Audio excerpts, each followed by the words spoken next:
not selling our yuengling beer in our Pennsylvania grocery stores. They got special permission to sell yuengling beer. They can't keep it on the shelf naturally because our beer is sold as distributors.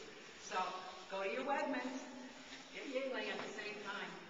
All right, folks, I told you to take a look at that wooden. Well, first of all, I'll tell you about these kegs. I told you earlier they were hand dug. The reason why Mr. Yuengling had them hand dug is he was building the brewery up above, and he wanted to get up and started as soon as possible. These ended up being about 150 yards in total length. It took them 10 years to dig them this size. Now, that wooden fermentation tank that's out there, that's one of our original ones from 1831. That entire corridor was lined on both sides with those wooden fermentation tanks. Back then, once the brew was done up in the brew house, it would be brought down to one of these tanks. These were our refrigerators. The brew would go in one of those tanks, and at that time, your brewmaster would then add the yeast by hand.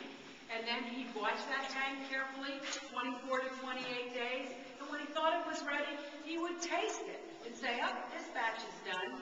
Nowadays, your brewmaster still tastes the beer, but he has the help of computers, biology, science. Each batch is very uniform. Back then, it was 100% on your brewmaster's taste buds.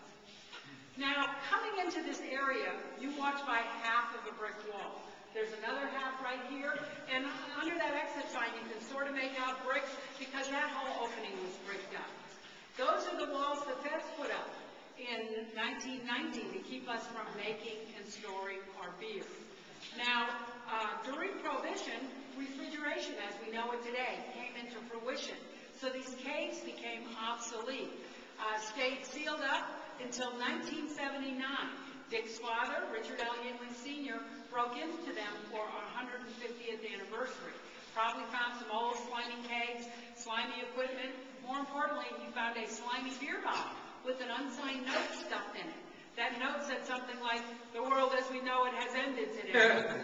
Must have been left here by one of the brewery workers as the feds arrived with their brick and mortar. Now, it does sound funny, except those guys were probably standing around much like we are right now, watching the feds take away their livelihood. So that note was left here as a protest.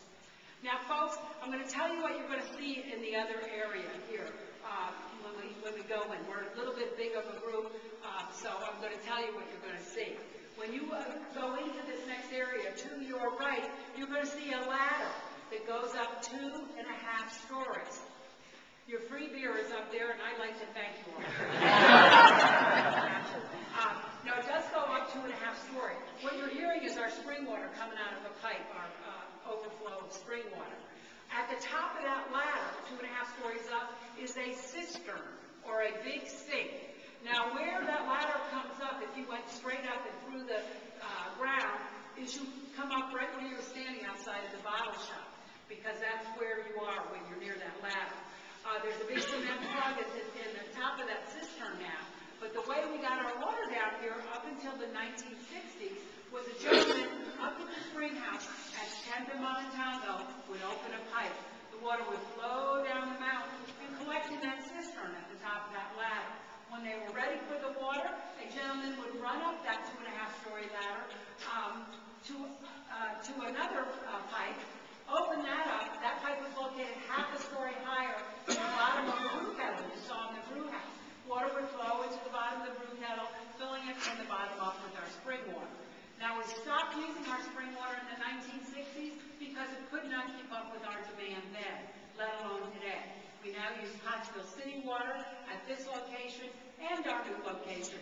We filter out everything they put into it. Now, when you guys pass through that area, you're going to see kegs in a half circle. Give that a lot of respect near those kegs. On the other side of that, it's very slippery. Now, from here, you're going to make your way up to the tap room. I'm just telling everybody 30 and under to have your ID out and ready to go, okay? It just makes it easier for the bartender up there. If you are not 21 or don't feel like the libation, you guys are 21, right? Okay. We have our it's not Kutztown Birch Beer. We have Birch Beer for you. Birch Beer is a root beer tasting soda if you've never had it before. And I do thank you all very much. I think I have to go up and get another tour. And all those people. All right, so just be careful going through the next door. Back up to the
Go ahead, go ahead.